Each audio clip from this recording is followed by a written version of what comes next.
As Prime Minister Modi pays tribute to Major Thakur Dalpat Singh, Israel and India reconnect through the memory of Haifa.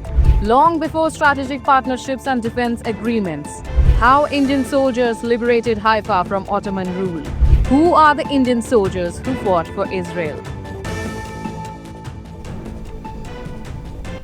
Hello and welcome to NewsX Explained. My name is Vineet Malhotra, where today we turn to a little known chapter of our history. As Prime Minister Modi brings his historic Israel trip to a close, we turn to the Indian heroes who fought for India's long-standing partner. Well, the story is not about modern-day geopolitics. It is not about today's India-Israel relationship. It goes back more than a century to the First World War, when Indian cavalry units rode across the deserts of the Middle East fighting the Ottoman Empire. So who were these soldiers? Why were they there? How does Israel remember them today? And how has their valor come to define India and Israel's relationship today? Let's break it down for you. Well, back in 1914, World War I broke out. The British Empire was fighting the Central Powers, including the Ottoman Empire, which controlled much of West Asia, including present-day Israel. At that time, with India under British rule, more than 1.3 million Indian soldiers served in the war across Europe, Africa and the Middle East. One key part of the Middle East theatre of World War I was the Sinai and Palestine campaign, taking place between 1915 and October 1918. And this is where Indian cavalry units enter the story. The most significant moment came during the Battle of Haifa. Fought on the 23rd of September 1918, Indian cavalry brigades were tasked with capturing the port city of Haifa, then under Ottoman control.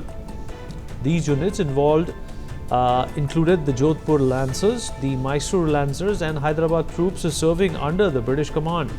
These soldiers were part of the 15th Imperial Service Cavalry Brigade. So what makes this battle remarkable?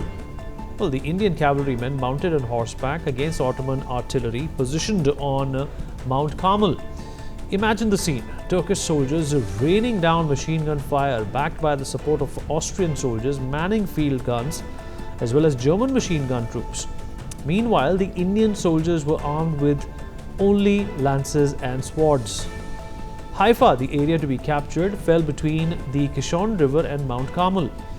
The Jodhpur Lancers made their entry through the south, while the Mysore Lancers moved and attacked the town from the east and north directions. The squadron of Mysore Lancers had moved into position by climbing up a steep track to capture and silence the guns, while the Jodhpur Lancers launched the main mounted attack on the rear guard of German machine gunners, which blocked the road 2 miles on from the redoubt captured the day before. The Jodhpur Lancers charged the Ottoman position, crossing the Acre railway line that came under machine gun and artillery fire. The charge was further obstructed by quicksand on the river banks, so they maneuvered to the left onto the lower slopes of Mount Carmel. The bastion was held by an army of Turks who numbered 1,000 and with 15 cannons and several machine guns. A section of the Jodhpur Lancers charged the Turks and in a quick action killed most of them, thus securing the way towards Haifa. The regiment secured the position, capturing 30 prisoners, 2 machine guns, 2 camel guns and opening up an access route to Haifa. The Jodhpur Lancers continued to charge into the town, surprising the defenders. The Mysore Lancers, who had been giving fire support to the attacking regiment, mounted and followed them into the town. Together, the two regiments captured 1,350 German and Ottoman prisoners, including 2 German officers, 35 Ottoman officers, 17 artillery guns, including 4.2 guns, 8 77mm guns, and 4 camel guns alongside other ammunition. Their own casualties amounted to 8 dead and 34 wounded. Historian and British Indian Army officer Charles C. Trench remarked in his book, "Only the Jodhpur Lancers could have done it. That day they had to be restrained as they galloped through the street of Haifa. Even after all, the machine gun posts had fallen. The battle is also famous for being one of the last cavalry charges that resulted in a victory in a modern war. Most of the soldiers were from the princely state of Jodhpur, Mysore and Hyderabad. They were fighting as part of the British Indian Army, but their courage on the battlefield became part of a shared historical memory between India and Israel. In fact, an Indian soldier, Thakur Dalpat Singh, came to be known as the hero of Haifa for his actions during the battle. So who was Major Thakur Dalpat Singh Shekhawat, whose legacy also earned him a mention in Prime Minister Modi's address at the Knesset? Dalpat Singh was born to a noble family of the Shekhawat clan of Kachwaha Rajput in the princely state of Jodhpur. He was the son of Colonel Thakur Hari Singh of Deoli. By 1918, Singh commanded the Jodhpur Lancers and led a daring cavalry charge during the Battle of Haifa. As the Indian horsemen carried out their bold assault against heavy artillery and machine guns, Major Dalpat Singh was among the 8 soldiers who laid down their lives.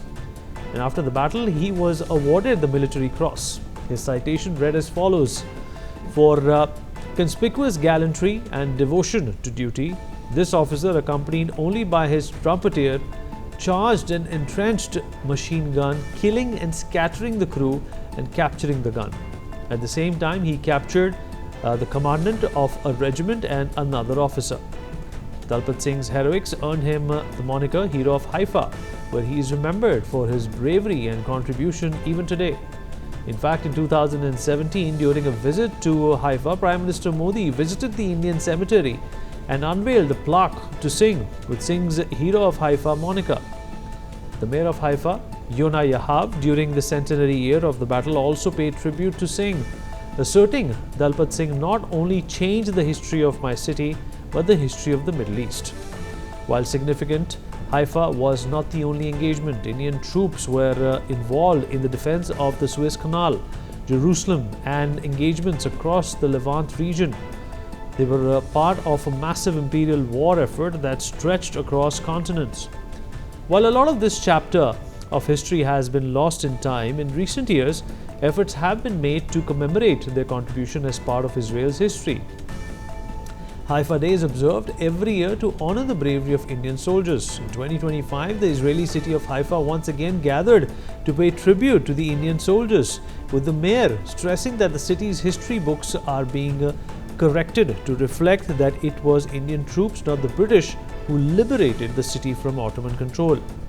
Then, as Prime Minister Modi alongside President Netanyahu delivered an address at the Israeli parliament, the two leaders took a moment to remember their shared history. Prime Minister Modi hailed the bond between the two nations, calling it written in blood and sacrifice. Listen in.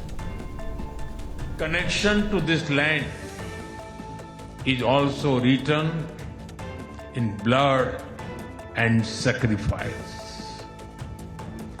During the First World War, more than 4,000 Indian soldiers laid down their lives in this region. Major Thakur Dalpat Singh, remembered as the hero of Haifa, symbolizes the shared history.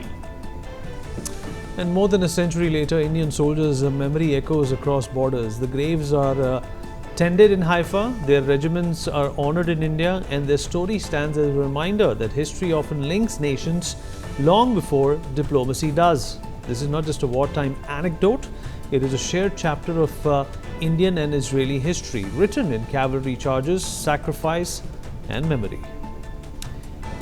As Prime Minister Modi pays tribute to Major Thakur Dalpat Singh, Israel and India reconnect through the memory of Haifa. Long before strategic partnerships and defense agreements, how Indian soldiers liberated Haifa from Ottoman rule. Who are the Indian soldiers who fought for Israel?